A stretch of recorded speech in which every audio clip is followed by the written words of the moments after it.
Admiral Zexthara's 6 eyes focused on the holographic display floating before her command throne. The massive dreadnought Eternal Dominion hummed with the power of 1,000 captured stars, its weapons capable of turning entire solar systems to dust. For 3 centuries, the Galaxian Empire had ruled the galaxy with an iron fist, their fleet spreading across millions of worlds like a plague of metal locusts. The bridge around her buzzed with the nervous energy of her crew. Hundreds of different alien species worked in perfect harmony, all united under the banner of Galaxian supremacy. The Empire had conquered every known civilization, absorbed their technologies, and enslaved their populations. They were the undisputed masters of space. "Admiral," called out Communications Officer Elek, his crystalline form shimmering with anxiety, "we're receiving the daily reports from Sector 7749. All colonial worlds report normal tribute collection. Mining operations on Zarian Prime are exceeding quotas by 12%. Zexthara nodded her approval. The Outer Rim territories had been particularly productive lately.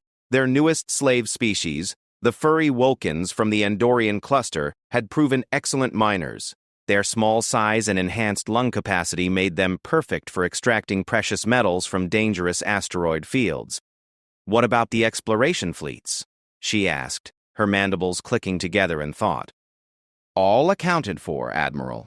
The 47th Exploration Wing has mapped another 1,000 star systems in the outer void. No signs of intelligent life, just the usual collection of primitive worlds with basic vegetation." This was expected news. For the past 50 years, the Empire's expansion had slowed considerably. They had simply run out of civilizations to conquer. The galaxy, it seemed, was finally theirs completely. Some of the younger officers spoke of retirement, of settling down on one of their conquered paradise worlds. But Zexthara knew better. Empires that stopped expanding started dying. "Admiral!" The voice belonged to sensor technician Gralk, a nervous beatoid whose antennae were twitching rapidly. "I'm detecting something unusual on the long-range scanners." Zexthara's interest peaked. Unusual readings were rare these days. "Elaborate, technician." "There's a contact at the edge of Sector 7750. It appears to be artificial, approximately 2 kilometers in length." "But Admiral," Grull paused, his compound eyes reflecting the scanner data, "it's not in any of our records." A ripple of confusion passed through the bridge crew. Not in the records? That was impossible. The Galaxian Empire had catalogued every ship, every station, every piece of space debris in their territory for over 3 centuries. Their databases contained information on millions of vessels, from the smallest shuttlecraft to the largest space stations. "Run a full diagnostic on the sensors," Zexthara commanded, "and cross-reference the signature with our historical databases. Check the pre-conquest archives of every species we've absorbed." The next few minutes passed in tense silence as the crew worked frantically at their stations. The sound of clicking mandibles, chirping communications, and humming machinery filled the air. Finally, Gralk looked up from his console, his expression grave. "Sensors are functioning perfectly, Admiral, and we've searched every database in our archives. This ship design doesn't match anything we've ever encountered. Not Galaxian, not Zentorian, not even ancient Prothean technology." Zexthara felt a chill run down her exoskeleton. In 3 centuries of conquest, they had encountered thousands of different ship designs. Even the most primitive species had variations in their technology that could be traced back to common origins. But this was completely alien. "What's its heading?" she asked. "That's just it, Admiral. It's not moving. The ship appears to be drifting at the edge of our sensor range. But there's something else." Gralk's antennae twitched more rapidly. "I'm detecting massive energy readings from the vessel. Whatever powers that ship, it's beyond anything in our technology database." The bridge fell silent except for the ambient hum of the ship's systems. Zexthara had risen through the ranks by being cautious and thorough. She hadn't conquered 47 worlds by taking unnecessary risks. But this situation demanded investigation. Helm set course for the unknown vessel. Maximum warp, but maintain defensive posture. Weapons. Bring all systems online, but do not target. Communications. Try to establish contact with the ship. The Eternal Dominion shifted course, its massive bulk accelerating toward the mysterious contact. The ship was the pride of the Calaxian fleet, armed with quantum disruptors that could crack planets and protected by shields that had never been penetrated in battle. If this unknown vessel posed a threat, they were ready. As they drew closer, more details became apparent on the sensors. The ship's design was unlike anything they had seen. Where Calaxian vessels were angular and efficient, and most conquered species favored curved organic shapes, this vessel was a mixture of both. Its hull appeared to be constructed from some unknown alloy that absorbed sensor sweeps, making detailed scans nearly impossible. "Admiral," Communications Officer Yellick announced, "I'm receiving no response to our hails. The ship appears to be completely silent on all frequencies." "Could it be derelict?" asked Tactical Officer Brixka, her forearms dancing across her control panel. "Negative," Gralk replied. "Energy readings are consistent with an active vessel. Whatever's powering that ship is running at full capacity." 20 minutes passed as they approached the mystery vessel. When they finally came within visual range, the entire bridge crew fell silent. The ship that appeared on their main screen defied every convention of spacecraft design they knew. The vessel's hull was a dark metallic color that seemed to shift and change in the starlight. Strange markings covered its surface, not the mathematical precision of most technological species, but something that looked almost artistic. Organic curves flowed seamlessly into hard angular sections, creating a design that was both beautiful and menacing. "Admiral," whispered Navigation Officer Telm, "look at the size comparison." The tactical display showed both vessels side by side. The unknown ship was smaller than their dreadnought, but not by much. For a species they had never encountered, to build something of this magnitude was unprecedented. Most primitive civilizations could barely manage ships a few hundred meters in length. "Any signs of life aboard?" Zexthara asked. "Sensors are being partially blocked by the hull material, but I'm detecting what appears to be organic signatures. Multiple life forms, but the readings are strange. Strange how? The biosignatures don't match any species in our database. Whatever's aboard that ship, we've never encountered them before." Zexthara considered their options. Protocol dictated that any unknown vessel should be boarded and its crew detained for interrogation. But something about this ship made her cautious. The complete lack of records, the advanced technology, the mysterious hull material, it all pointed to a civilization that had somehow escaped their notice. "Launch a reconnaissance probe," she ordered. "I want detailed scans of that vessel's capabilities before we make contact." The probe, a small automated craft packed with the Empire's most advanced sensors, shot toward the unknown ship. As it approached, something extraordinary happened. The mysterious vessel suddenly came to life. Without warning, the unknown ship began to move. Not with the slow, ponderous acceleration of most large vessels, but with a speed that defied physics as they understood it. In seconds, it had accelerated to velocities that should have torn any known ship apart. "By the seven hells," breathed Weapons Officer Quexil. "Look at those acceleration readings." "That's impossible." "Nothing's impossible," Zexthar replied grimly. "Just improbable. Track that vessel and maintain pursuit." But even as she gave the order, she knew it was futile. The unknown ship was pulling away from them at an alarming rate, moving faster than anything in their fleet could hope to match. Within minutes, it had disappeared beyond their sensor range, leaving only questions behind. The bridge crew stared at their instruments in disbelief. The most powerful ship in the Calaxian fleet had just been outrun by a complete unknown. For an empire that had never met its match in 3 centuries of conquest, this was more than troubling. It was terrifying. "Admiral," Grelk reported quietly, "I'm detecting residual energy signatures along the vessel's flight path. The readings are unlike anything we've encountered. This technology is beyond us," Zexthara finished. "Yes, I can see that."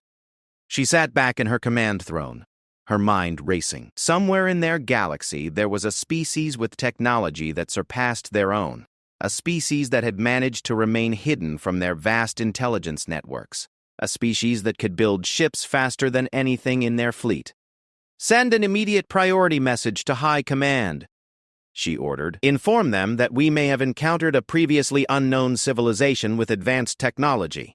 Request immediate reinforcements and scientific analysis teams." As her crew scrambled to carry out her orders, Zexthara continued to stare at the empty space where the mysterious ship had been.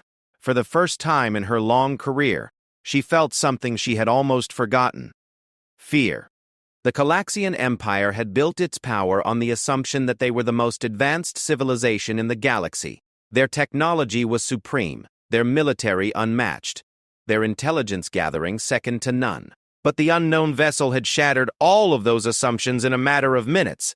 Somewhere out there was a civilization that had watched the Empire expand across the galaxy without revealing themselves. They had observed the conquest of thousands of worlds, the enslavement of millions of species, the absorption of countless technologies, and they had remained hidden, developing their own technology in secret. The question that haunted Zexthara as she waited for reinforcements was simple. If they had technology this advanced, why had they remained hidden? What were they waiting for? And most importantly, what did they want? 3 hours later, the first response arrived from High Command. Admiral Vexan of the Home Fleet would be arriving with a task force of 50 ships within the week. Scientific teams from the Technology Division were being dispatched immediately. The High Council was taking this threat seriously, but as Zexthara read the orders, she couldn't shake the feeling that it was already too late. The unknown ship had appeared at the edge of their territory, allowed itself to be detected, and then disappeared. It felt less like a chance encounter and more like a message. The galaxy was about to change, and the Galaxian Empire was no longer alone at the top of the food chain. Deep in the ship's intelligence section, analyst Crixmore was working frantically to piece together any clues about the mysterious vessel, cross-referencing ancient legends from conquered worlds, analyzing the residual energy signatures, searching for any historical precedent. What she found chilled her to the core. Buried in the folklore of 17 different species, spread across thousands of light years, and dating back centuries before the Galaxian expansion, were remarkably similar stories. Tales of mysterious guardians who watched over the galaxy, beings of incredible power, who remained hidden until the darkness grew too great. The Zentarians called them the Silent Watchers. The Vulcans had legends of the Star Guardians. The Protheans spoke of the Voidwalkers in their most ancient texts. Different names, but describing the same thing: a hidden civilization that intervened only when the galaxy faced its greatest threats. Crixmore stared at the data on her screen, her tentacles trembling. If these legends had any basis in reality, then the appearance of the unknown ship wasn't a chance encounter. It was a warning. The Galaxian Empire had finally attracted the attention of something far more powerful than themselves. Something that had been watching, waiting, and preparing. Something that had decided the time for hiding was over. As the Eternal Dominion maintained its patrol of the empty space where the ship had been, Crixmore began to prepare her report. But she already knew that no amount of preparation would be enough for what was coming. The Empire had spent 3 centuries believing they were the apex predators of the galaxy. They were about to discover they had only been allowed to believe that. And somewhere in the darkness between the stars, the real masters of the galaxy were finally ready to reveal themselves. High Admiral Vexan arrived with the home fleet exactly as promised, but his 50 ships seemed inadequate when faced with the mystery that awaited them. The task force included the Empire's most advanced vessels, the Dreadnought Galaxy's Edge, 12 heavy cruisers, 20 destroyers, and 15 specialized science ships equipped with the latest scanning technology. Zexthara met her superior aboard his flagship, the massive command vessel Iron Will. The ship's war room was a testament to Galaxian efficiency, with holographic displays showing real-time intelligence from across the Empire.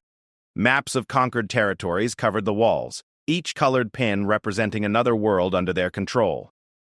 "Show me everything," Vexan commanded without preamble. His scarred carapace bore the marks of 100 battles, and his reputation for ruthless efficiency was legendary throughout the fleet.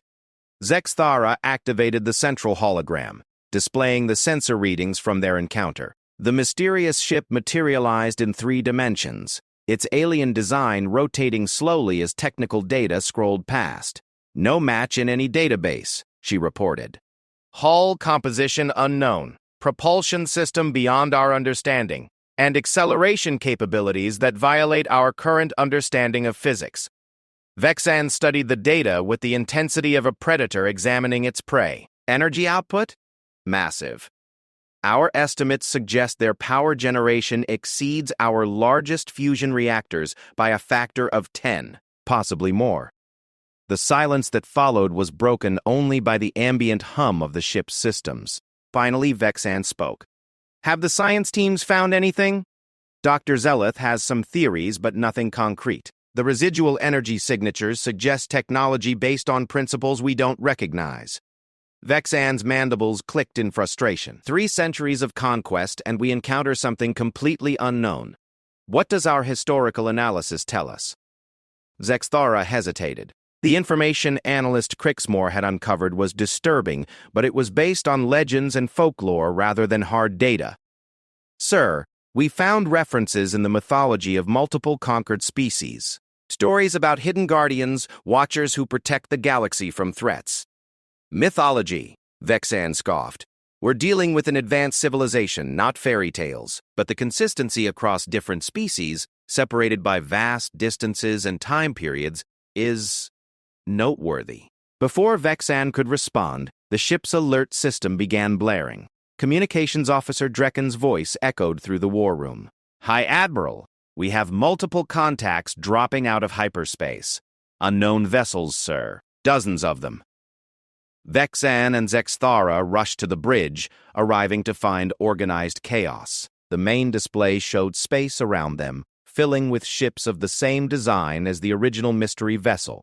Sleek, impossible craft that seemed to bend light around their hulls. Count? Vexan demanded.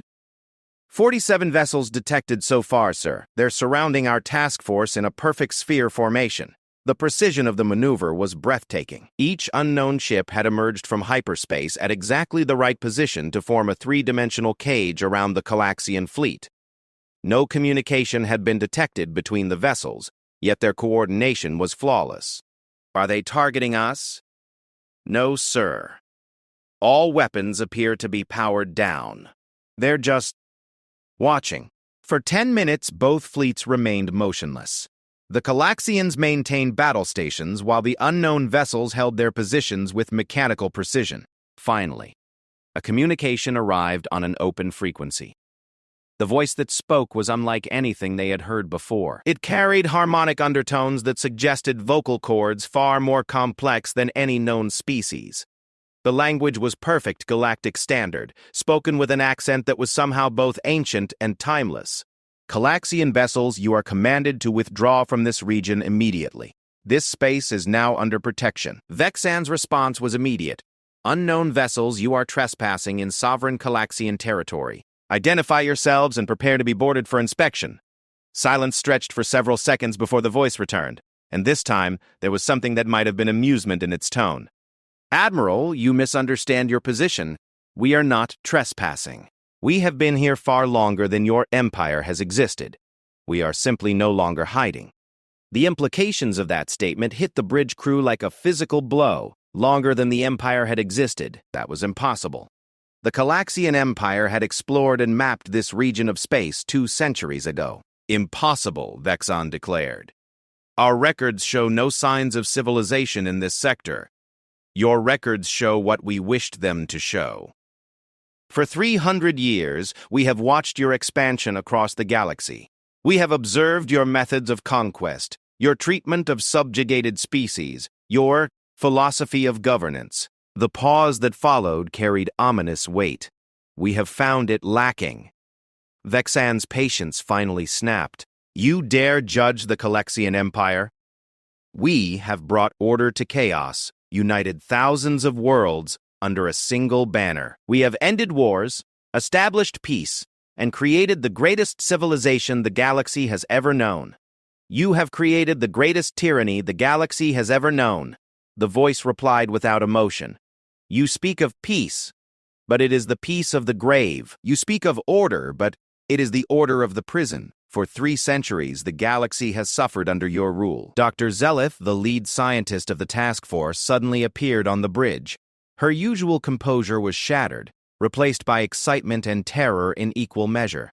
"Hi, Admiral," she breathed. "I've been analyzing the quantum signatures of their vessels. This isn't just advanced technology. This is technology that operates on principles we haven't even theorized. They're manipulating space-time itself." "Explain," Vexan ordered. "Their propulsion doesn't rely on conventional thrust. They're folding space around their vessels, essentially making distance irrelevant. And their energy generation, I think they're drawing power directly from the quantum vacuum. It's theoretical physics made reality." The implications were staggering. If these beings could manipulate space-time and tap into zero-point energy, then they possessed technology that was essentially indistinguishable from magic. The Galaxian Empire's most advanced weapons might as well be slingshots. "Who are you?" Vexan asked the unknown vessels, and for the first time in his career, his voice carried a note of uncertainty. "We are the species you have been searching for without knowing it," came the reply. "We are the ones who watched your kind take its first steps into space. We observed your early wars, your first contacts with other species.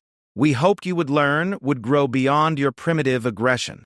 The voice paused, and when it continued, there was infinite sadness in its tone. "We were disappointed. Suddenly, one of the unknown vessels began to move, not with the violent acceleration they had witnessed before, but with a graceful fluidity that made it seem more like a living creature than a machine. It approached the Iron Will slowly, stopping just outside their defensive perimeter. "You wish to know who we are," the voice continued. "Very well, we are humanity. We are the species your empire encountered in your earliest days of expansion and dismissed as primitives barely worthy of notice." The bridge fell silent except for the sound of breathing and the nervous clicking of mandibles. Humanity. The name was vaguely familiar from ancient conquest records, but only as a footnote. A young species on a small blue world that had been deemed too primitive for immediate conquest. "That's impossible," breathed Navigation Officer Tell. "The human homeworld was designated for future colonization 300 years ago. Our advanced scouts reported a pre-industrial civilization with primitive technology." "Your advanced scouts reported exactly what we wanted them to report," the human voice replied. "We allowed you to see a carefully constructed facade while we observed your true nature. What we saw convinced us that contact would be premature." Dr. Zillith's compound eyes were wide with realization. "The archaeological surveys of the outer systems, the energy readings we couldn't explain, the gravitational anomalies that didn't match our stellar cartography. You've been manipulating our data for centuries. We have been protecting the galaxy from you for centuries," the human corrected. "We hoped that time and exposure to other civilizations would moderate your expansionist tendencies. Instead, you grew more ruthless with each conquest." Admiral Zexthara found her voice. "What do you want?" "We want what every sentient species deserves: freedom. The Galaxian Empire will withdraw from all conquered territories. Your subject species will be granted independence. Your military will be disbanded, and your leadership will stand trial for crimes against sapient life." The demand hung in the space between the fleets like a challenge. Vexan's response was immediate and predictable. "The Galaxian Empire does not negotiate with terrorists." "We are not negotiating," the human voice replied with finality. "We are informing you of the new reality. Without warning, every weapon system on every Galaxian ship suddenly powered down. Not damaged or disabled, simply turned off, as if someone had flipped a switch. Emergency power kicked in moments later, but the weapons remained offline." "How?" gasped Weapons Officer Kexiel. "Your technology is impressive by the standards of this galaxy," the human explained, "but it is still based on principles we mastered centuries ago. Every circuit in your ships carries quantum fluctuations that we can influence. Every weapon system operates on frequencies we can modulate." Dr. Zelith stared at her instruments in horror. "They're accessing our computers remotely, not hacking them, but manipulating the quantum states of our processing cores. It's like they're rewriting reality at the subatomic level." The human vessel closest to them began to change. Its hull, which had appeared solid and metallic, became translucent. Through the transparent sections, they could see the ship's interior, and what they saw defied comprehension. The vessel wasn't built for war, despite its impressive capabilities. It was a city. A garden, a work of art, all combined into one. Graceful spires reached toward the center of the ship, surrounded by flowing curves that seemed to grow rather than being constructed. And moving through this impossible architecture were the humans themselves. They were bipedal, roughly the same size as most sapient species, but there was something about them that was immediately striking. They moved with a fluid grace that spoke of perfect coordination between mind and body. Their faces showed intelligence and emotion in equal measure. But most striking of all was their complete lack of fear. These beings were revealing themselves to the most powerful military force in the galaxy, and they showed no more concern than someone might display while observing insects. "You have one standard day to begin your withdrawal from the Rigel sector," the human voice announced. "This will serve as a demonstration of our sincerity." "And if we refuse?" Vexan asked, though his voice had lost much of its earlier bravado. "Then you will discover why we chose to remain hidden for so long." The human ships began to fade from view, not by moving away, but by becoming progressively more translucent, until they simply weren't there anymore. Only their sensor readings confirmed that the vessels were still present, surrounding the Calaxian fleet in their perfect sphere. "Stealth technology?" asked Tactical Officer Brixka. Dr. Zelith shook her head. "I don't think so. I think they're shifting out of phase with normal space-time. They're still here, but existing in a slightly different dimensional framework." Vexan turned to his communications officer. "Get me a direct line to High Command. Priority Alpha. We have a situation." As the crew scrambled to carry out his orders, Vexan stared at the empty space where the human ships had been. For 3 centuries, the Calaxian Empire had been the dominant force in the galaxy. They had grown comfortable in their supremacy, confident that no challenge to their authority could emerge. But humanity had been watching all along, learning, growing, preparing, and now they had decided that the time for observation was over. The question that haunted Vexan was simple. If the humans could disable their weapons so easily, what else could they do? What other capabilities were they hiding? And most importantly, how long had they been manipulating events from the shadows? The day of reckoning had finally arrived, and the Calaxian Empire was about to discover what it meant to face an opponent that was not just more advanced, but fundamentally different from anything they had ever encountered. In the depths of space, invisible to all sensors, the human fleet waited patiently for the Empire's response. They had given fair warning, offered a chance for peaceful resolution. But they were prepared for the alternative.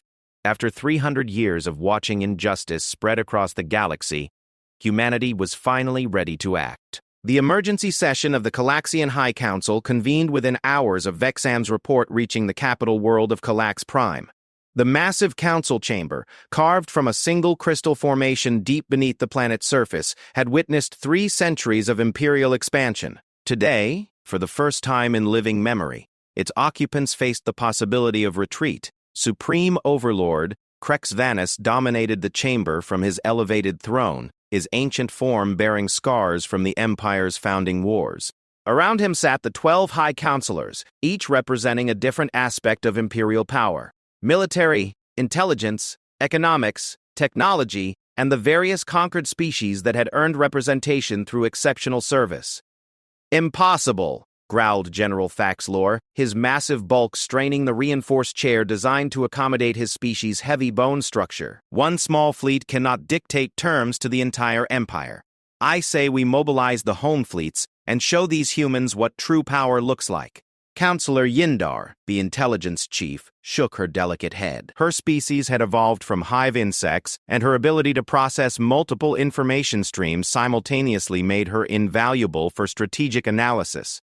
"General, you're thinking like this is a conventional military threat. The humans disabled our weapons through quantum manipulation. They're operating with technology we don't understand. Technology can be countered," insisted Chief Scientist Morgith. "Give my research teams access to the sensor data, and we'll find a weakness. Every system has vulnerabilities." Supreme Overlord Crex Vanus raised one massive claw for silence. "What exactly are we dealing with? I want facts, not theories." Dr. Zeleth's full report had been transmitted to the capital, but hearing it summarized in the council chamber made the situation even more surreal. The empire that had conquered thousands of worlds was being challenged by a species they had dismissed as primitives centuries ago. The humans appear to have mastered technologies that we've only theorized about, reported Science Counselor Teleric. Zero-point energy extraction, quantum state manipulation, dimensional phase shifting. They're not just more advanced than us, they're operating from an entirely different scientific paradigm. How is that possible? Demanded Economic Counselor Vexilian. Our intelligence networks cover the entire galaxy. How could a civilization advance this far without our knowledge? It was Intelligence Chief Yindar who provided the disturbing answer, because they've been controlling what we see. For 3 centuries, our data about the human home system has been carefully managed. Every survey, every reconnaissance mission, every intelligence report has shown us exactly what they wanted us to see. The implications of that statement sent a ripple of unease through the chamber. The Calaxian Empire's power was built on information as much as military might. They knew the capabilities of every species, the resources of every world, the strategic value of every system. But humanity had been manipulating that information from the beginning. What else don't we know? Asked Cultural Counselor Plexana, her tentacles writhing with anxiety. If they could hide their technological advancement, what other deceptions have they maintained? Before anyone could answer, an aide rushed into the chamber carrying an urgent communication pad. Supreme Overlord Crexvanus read the message, and his expression darkened. The humans have made their first move, he announced. 3 mining colonies in the Rigel sector have reported that their orbital facilities have simply vanished, not destroyed, not captured. Vanished. The chamber erupted in confused voices as counselors demanded details. The aide, trembling under the attention of so much concentrated power, provided what information they had. The mining platforms were there one moment, gone the next. No weapons fire, no explosions, no debris. The facilities just ceased to exist. The miners on the surface watched their orbital installations fade away like mirages. General Thaxlor slammed his fist on his chair's armrest. That's impossible. Those platforms were shielded against every known weapon type. Nothing in our database could make them simply disappear. Nothing in our database, corrected Chief Scientist Morgoth quietly. But we're no longer dealing with technologies from our database. Supreme Overlord Crexvanus studied the tactical display that had appeared in the center of the chamber.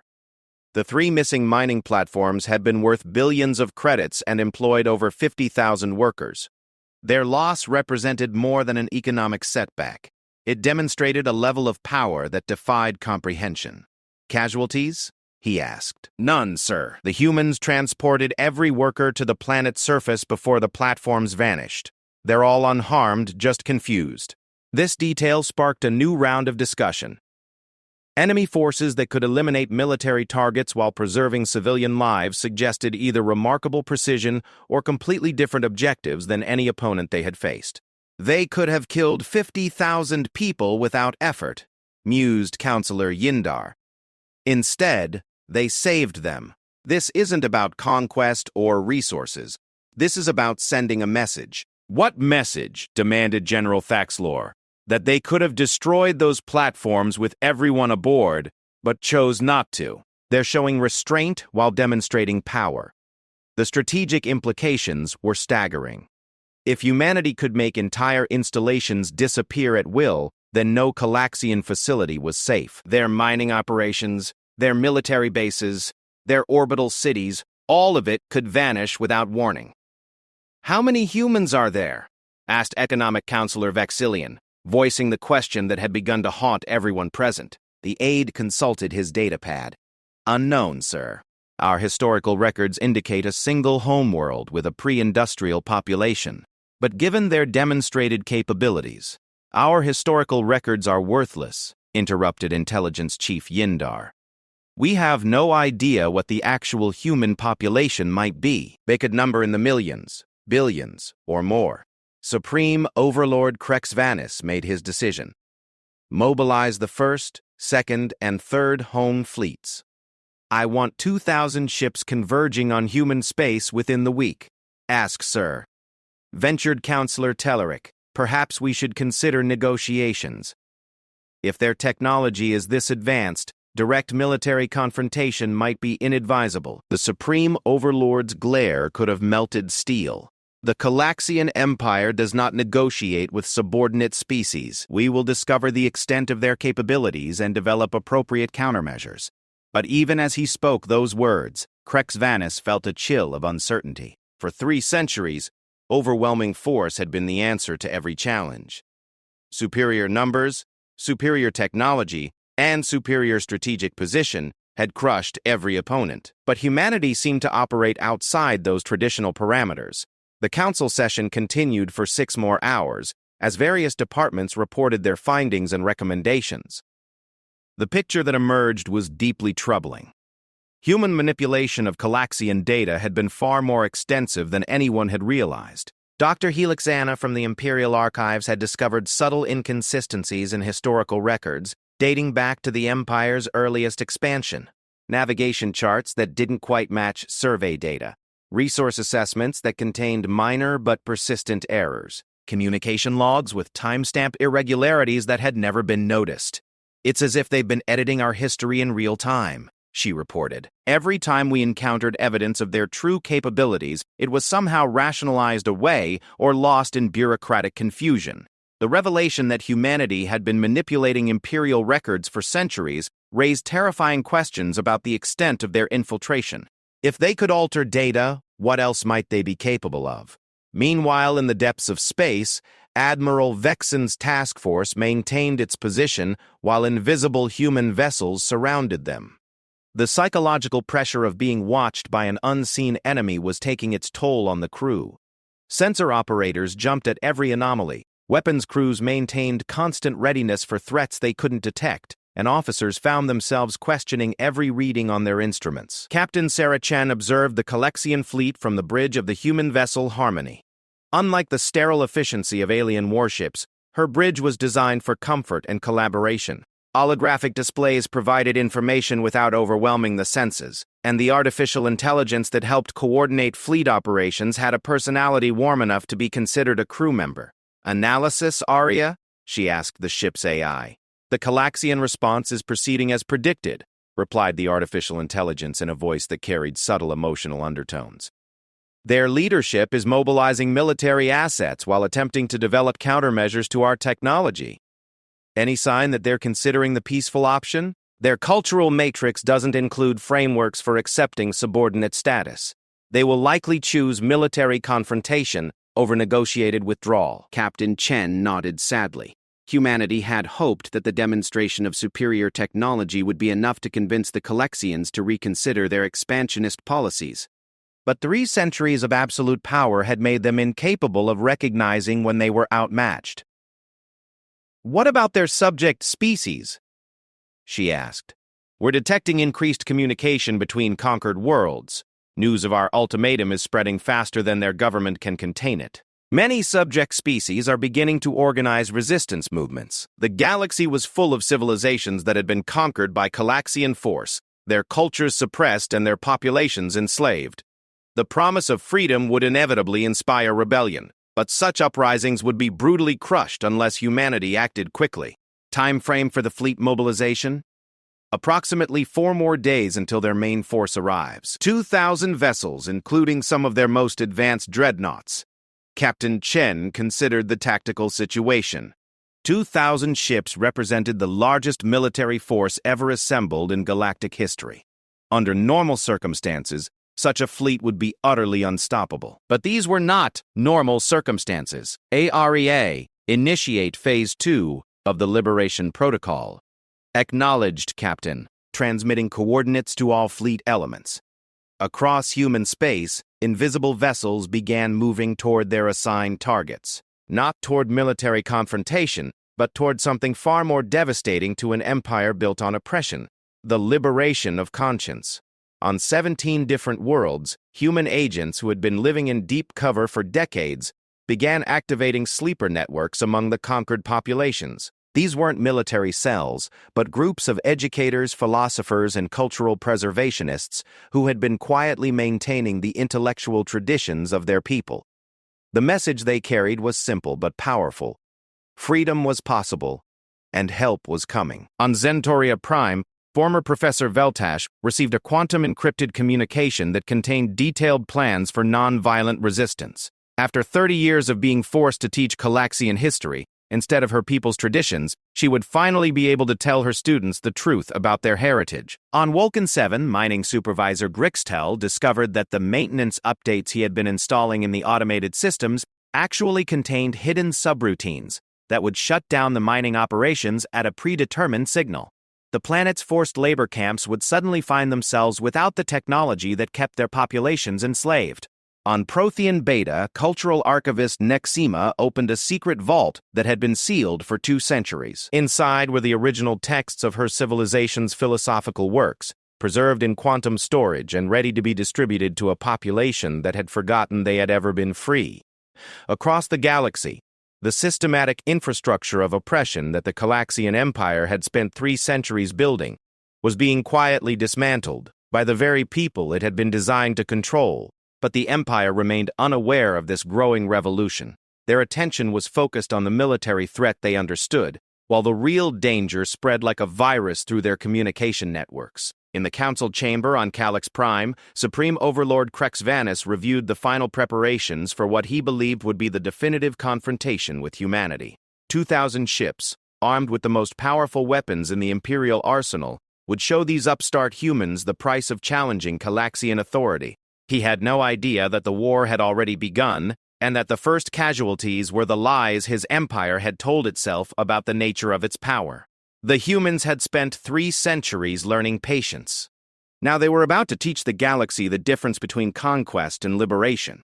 The convergence of the Calaxian war fleet was a sight that should have inspired confidence throughout the Empire. 2,000 vessels, representing the combined might of the most powerful civilization in galactic history, moved through hyperspace toward what their leadership believed would be the final confrontation with humanity. Admiral Krelvanus, younger cousin to the Supreme Overlord and commander of the First Home Fleet, stood on the bridge of the massive dreadnought Galaxy's Wrath. The ship was 12 kilometers of pure destructive power, armed with planet-cracking weapons and protected by shields that had never been penetrated in 3 centuries of warfare. Around his flagship, the rest of the fleet maintained perfect formation. Heavy cruisers, destroyers, assault carriers, and specialized weapon platforms created a wall of metal and energy that stretched across millions of cubic kilometers of space. It was a force capable of conquering entire galactic sectors. "Admiral," reported Fleet Tactical Officer Zixandra, "we're receiving final status reports from all task groups. 2,000 ships ready for combat. All systems nominal." Krelvanus nodded with satisfaction. The humans had made impressive demonstrations with their handful of vessels, but they were about to learn the difference between technological superiority and overwhelming force. No matter how advanced their weapons, they couldn't be everywhere at once. "What's our estimated arrival time at the human home system?" 16 hours, sir. Long-range sensors show no sign of human fleet movements. They appear to be maintaining their positions around their homeworld. This intelligence had puzzled the Imperial strategists. Any rational opponent facing such overwhelming odds would disperse their forces, making a decisive engagement impossible. Instead, humanity seemed to be concentrating their entire fleet around a single world, inviting the exact kind of confrontation that would favor superior numbers. "Perhaps they've realized the futility of resistance," suggested Captain Yextara of the heavy cruiser Iron Fist. "It's possible they intend to surrender before we arrive." Krelvanus considered this possibility, but something about it didn't feel right. The humans had demonstrated remarkable confidence in their initial ultimatum. Species confident enough to challenge the entire empire didn't usually collapse at the first sign of overwhelming force. "Maintain combat readiness," he ordered. "I don't trust an enemy that makes things this easy."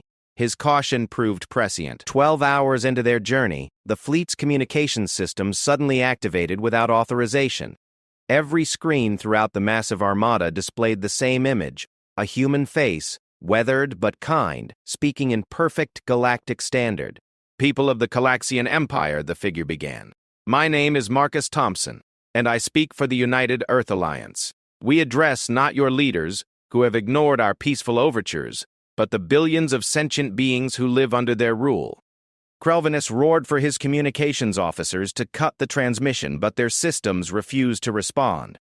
The human broadcast was somehow overriding every protocol and security measure in their networks. For 3 centuries, you have been told that the Calaxian Empire represents order, peace, and prosperity.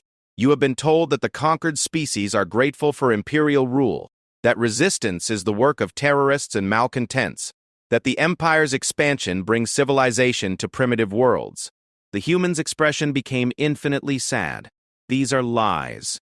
Across the fleet, crews watched in stunned silence as Thompson began presenting evidence. Not propaganda or rhetoric, but actual historical records, communication intercepts, and administrative documents that had been classified at the highest levels of imperial security. The massacre of the Centaurian refugees who had surrendered peacefully, the use of biological weapons against the Arcturian resistance, the systematic destruction of cultural artifacts on 100 conquered worlds, the slave labor camps disguised as industrial facilities, the execution of political prisoners whose only crime had been advocating for self-determination. Your leaders will tell you this information is fabricated, Thompson continued. They will claim that we are spreading propaganda to undermine imperial unity, but we encourage you to verify these records through your own databases. Cross-reference the dates, check the authentication codes, examine the source documentation. On the bridge of the Galaxy's Wrath, Intelligence Officer Nexvara was doing exactly that. Her tentacles flew across her console as she accessed classified Imperial archives, her compound eyes widening with each verification. "Admiral," she whispered, "the documents are genuine. The authentication codes match our most secure protocols. That's impossible. No one outside the High Council has access to those files." "Sir, I'm detecting similar verifications throughout the fleet. Our own personnel are confirming the accuracy of the human claims." The psychological impact was devastating. For centuries, the Imperial military had been told they were the guardians of galactic civilization, protectors of peace and order. The revelation that they were actually enforcers of systematic oppression struck at the core of their identity. Furthermore, Thompson continued, "We want every member of the Imperial military to understand that we hold you individually accountable for your actions, but we do not consider you irredeemable. Many of you joined the military believing you were serving a noble cause. That belief was manipulated by leaders who cared nothing for the values they claimed to represent." The human's next words sent shockwaves through the fleet. Effective immediately, any Imperial vessel that withdraws from this operation and refuses to participate in further acts of aggression against conquered populations will be granted safe passage to neutral space.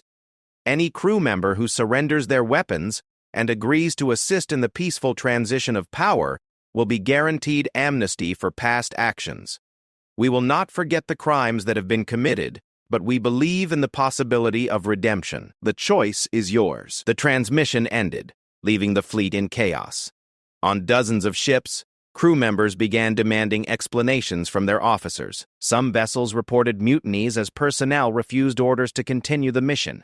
Others saw mass resignations as entire departments abandoned their posts. Admiral Krelvanus found himself facing a crisis he had never been trained to handle.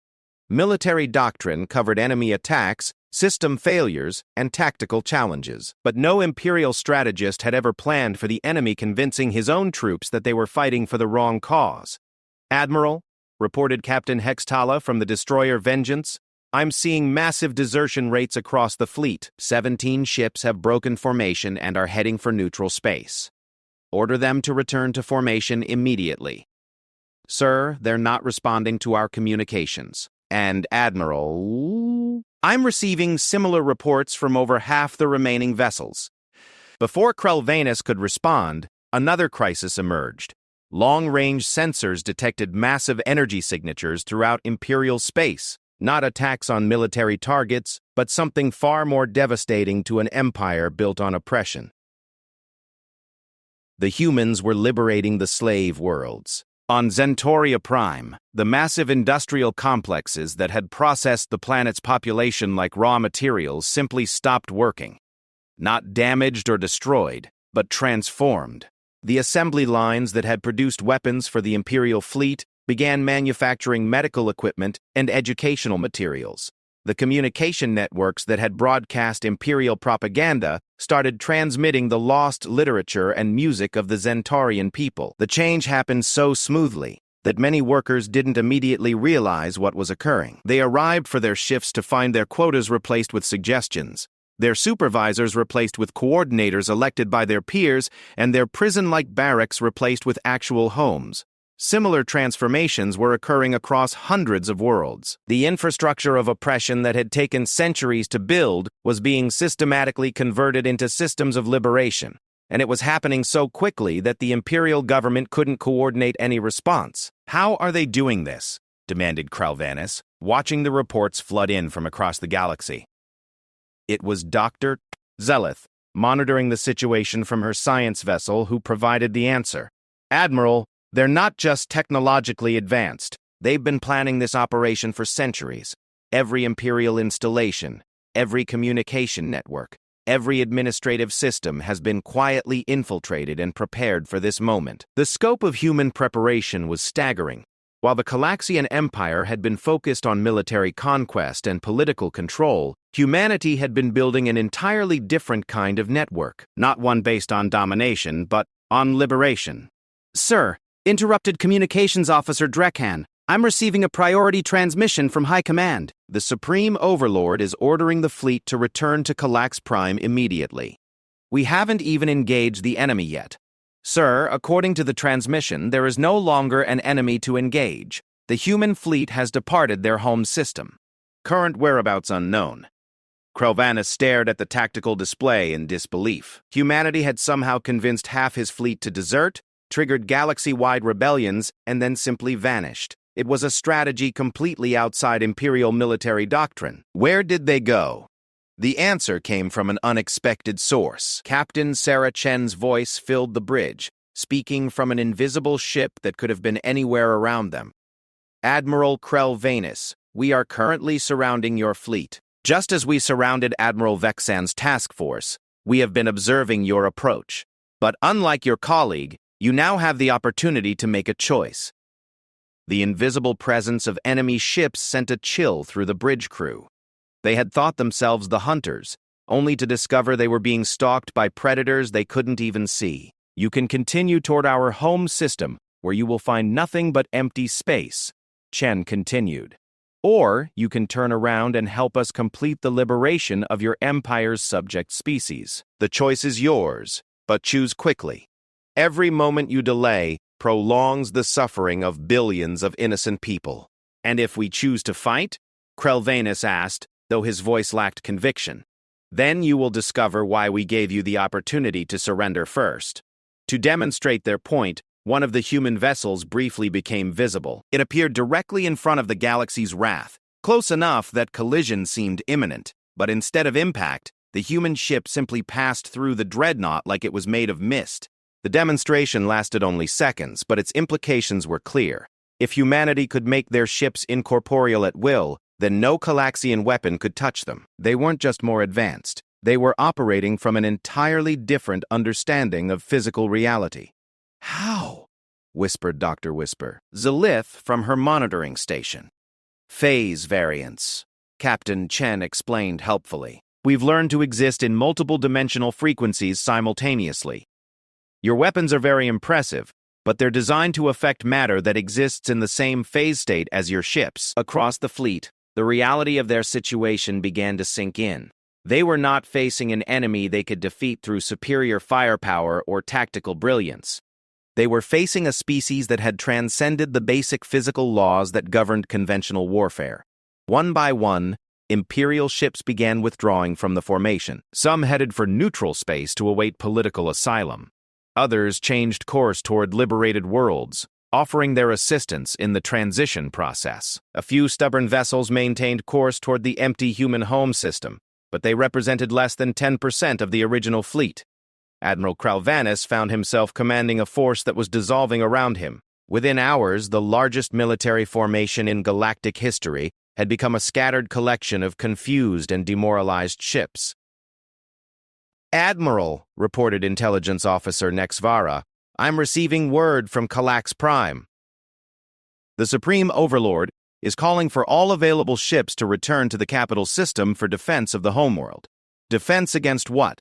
Reportedly, sir, the entire imperial government is under siege. Not military siege, but political siege. Representatives from every liberated world are demanding an audience. The space around Calax Prime is filled with diplomatic vessels from species that were supposedly extinct. The final irony was not lost on Krelvanus.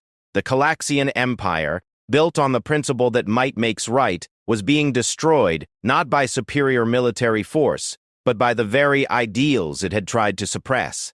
Justice, freedom, and self-determination had proven more powerful than any weapon in their arsenal. "Orders, sir?" asked his tactical officer.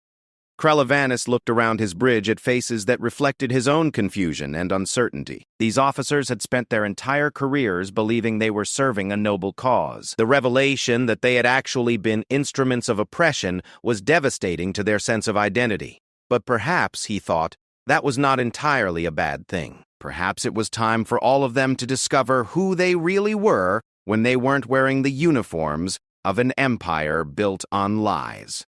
"Set course for Calax Prime," he ordered finally, "but not to defend the old government. We're going to witness the birth of whatever comes next." As the remnants of the Imperial fleet changed course, invisible human vessels followed at a respectful distance. Not as conquerors or occupiers, but as midwives to the birth of a new galactic order. The age of the Calaxian Empire was ending, not with the thunder of weapons, but with the quiet power of truth finally being allowed to speak.